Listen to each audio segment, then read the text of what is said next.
Dave Lawrence at the Blaisdell Arena in Honolulu, getting to spend some time prior to the nearly sold-out Journey show with their founder, legendary guitarist and songwriter Neal Schon. A big aloha, Neal. How are you? I'm very good. It's great to have you here and finally in town.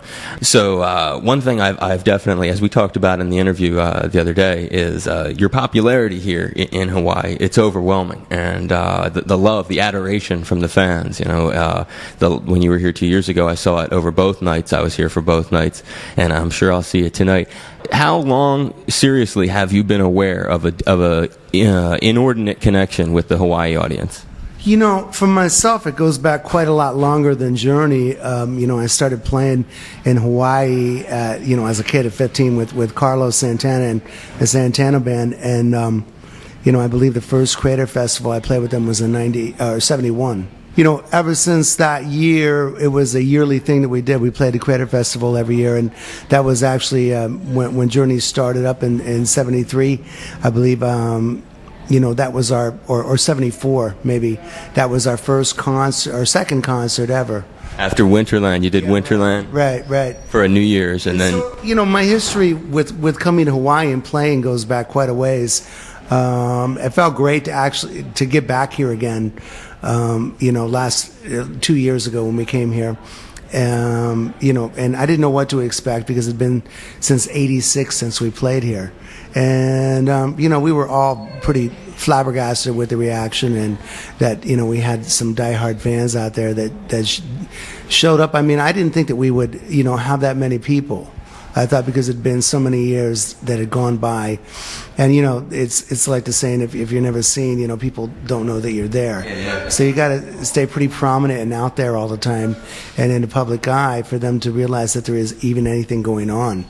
I would say that part of the local rock folklore here is this 5 nights that you did in '86. Is that the year? Yeah, '86 was our last show here. And at the time, that must have felt like an amazing run, getting to do that. And you mentioned in the interview the other day that it was just after that Steve decided to leave the band? It was actually at the show here at '86. You know, he decided after the show that he had it, and that, you know, he didn't want to be on tour anymore. And it was something that you were right at that moment. Did you realize that Journey would have any kind of hiatus when you were doing those gigs in Honolulu? Did it have any sort of finality, or it was just like the end of a regular tour? You know what? I had no idea what was really going to happen. I knew that he wanted to take at least a year or two off. He just, you know, basically said, "I'm burnt. You know, I've had enough, and I'm toast, and I want to take some time off." So, you know, I figured we'd take a year and a half off, and it turned into 10 years. So, you know, I mean, nobody can sit around that long without doing something. We just sort of moved in our own directions and did a lot of different, you know, projects. In a lot of, and we talked about a lot of the cool projects from Hardline and different things that you've done.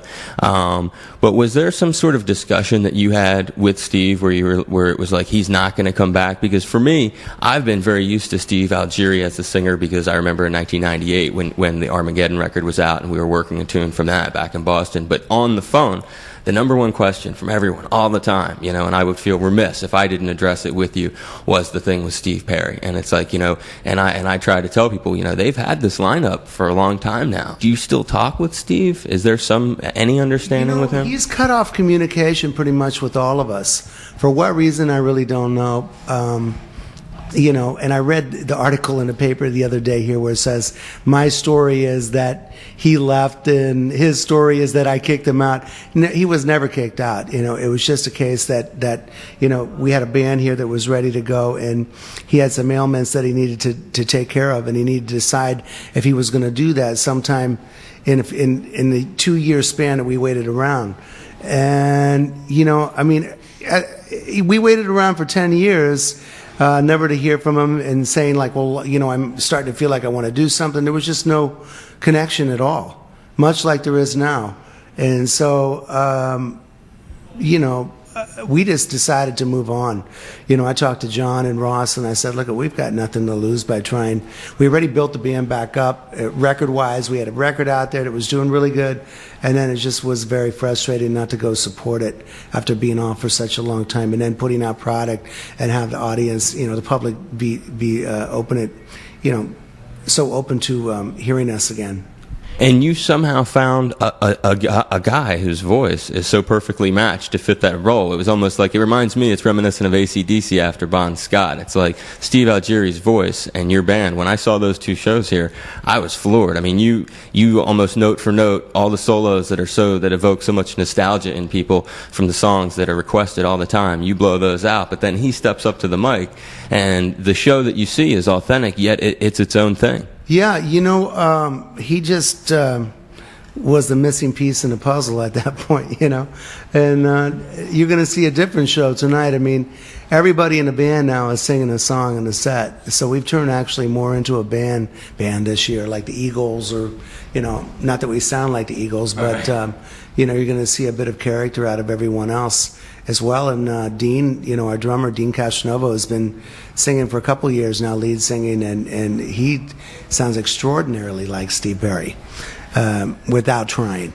So it's really kind of odd. We got like now two guys that can cover any of that material. And so, we feel really comfortable and safe with that.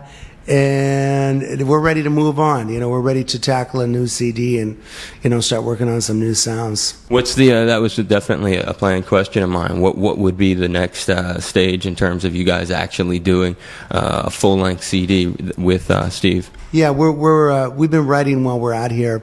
We actually have some tunes that are ready to go, and we thought about sticking them in the show this year because they were that ready and they were that good.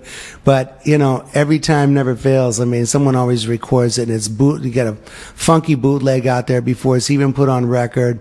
And so we decided, no, let's not do that. Let's just this time, nobody gets this record while we're making it.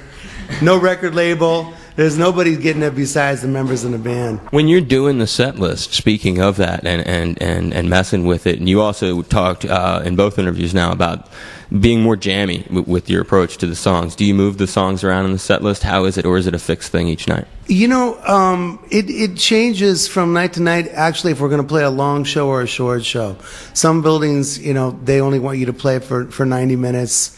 And when we do that, we have to take some of the jamming out, and we shorten up things. But in the longer show, we just all stretch quite a bit more, The time permits, so, it's like, why put on the brakes? So there can be wild differences if a fan was to see two Journey shows back to back in both the venue stipulations and in potential set list choices. I think so, yeah, and I'd like to make it actually even more radical than that, yeah. And like in what way? How much more? Well, just we have a lot of songs. We worked up a lot of songs. We always seem to get into once we get out, even though we work up a lot of new songs, we play them for a while, we move them around. And then it settles into something that is going to be your tour for that year. And it feels comfortable. And it feels comfortable, and I actually prefer it than to playing a different show every night, because you pick up on the momentum of it, you build it so that it goes up in the right places and down in the right places, to where everyone feels like comfortable on stage, like, yeah, this is the show we should be doing. Yeah, and I totally have heard a similar kind of, I understand that concept, because there's some fans really like the jam thing, but then some artists like yourself, you just described it, it's almost like a play. It's like you learn a routine that really, really works well, and the highs and the ballads and where everything will be positioned in the set. Right. And we're not the Grateful Dead, so we've never been like that. If anything, in Journey in the beginning, when we first, came to Hawaii, and our first 3 records was, much more jammy and instrumental, and a lot less vocals. I was going to say, you did your first record, and was that Ainsley Dunbar? Was he on that? Right, Ainsley and Ross and myself. And actually George Tickner and Greg Rowley. Because I was going to ask about Greg, because I'm a drummer, and I'm a huge Ainsley Dunbar fan. And when I was really young, your first record, man, I used to wail that thing all the time. So when you say you're not like the Dead, you're right, you're not. But you had an era of Journey that was very psychedelic. We weren't like the Dead in a sense where things just kind of float around for hours, and wherever they land, it's fine. Which that's something I do enjoy doing. I was jamming actually with some of those guys from that band for a while, and having some fun just kind of floating around like that. But after a while, I also yearn to have some substance there and some formula in the bass and drums, to work with. But, I figured that, we were like one of San Francisco's favorite bands when we first started, and we were like, to them, people used to come up to me and say, you guys are like the Dead on steroids, It was very high octane jamming, but jamming. Yeah, and the early journey you're talking about. Yeah, that sound was sick, man.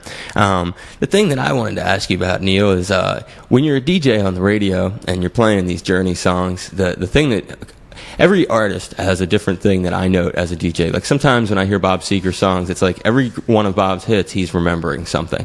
And it's just interesting when you follow the lyrics. The thing I notice about the Journey tunes is the endings of them always have this incredibly identifiable Neal lead. I mean, there's some Neal thing at the end that is, as a listener, it's the thing that evokes the nostalgia. It's like the button-pushing part of the tune. It's like it's what drives these songs on generation after generation. Was it an intentional when you would set these songs up, how you laid out? I wasn't, even though we were changing our formula about what type of music we were going to play to try to get on the radio, I wasn't about just to throw up my hands and go, okay, I'm not going to try to play any more solos. Because, that's what I am. I'm a soloist, a solo guitar player.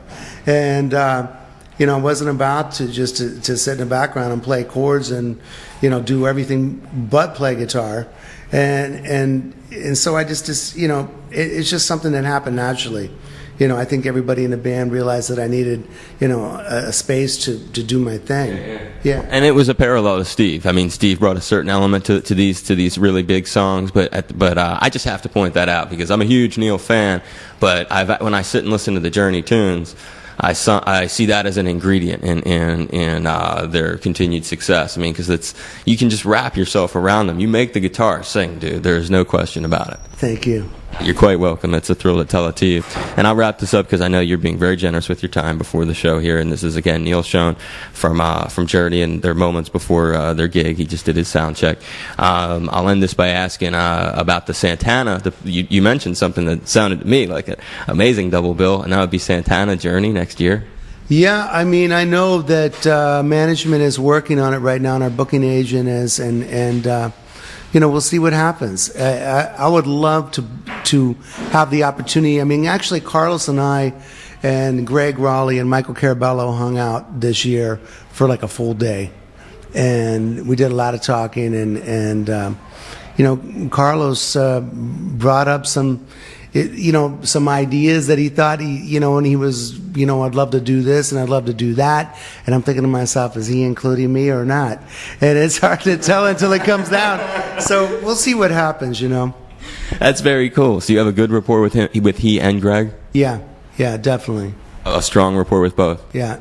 That's great to hear, man. Those are awesome dudes. They're all huge. Well, I would love to see that, and you already said in your first interview with me that you would make sure to bring that tour out here. So just one final request. Please know that we'd love to be welcoming that tour. Thank you. It's great to be here again. Yeah, it is. It's Neal Schon from Journey, their legendary founder and songwriter here on K-Boy 105.9, The Big Kahuna. Big mahalo, Neal. Mahalo. Hey, everybody, this is Neal Schon from Journey, and you're tuned to a guy that's worth listening to, Dave Lawrence.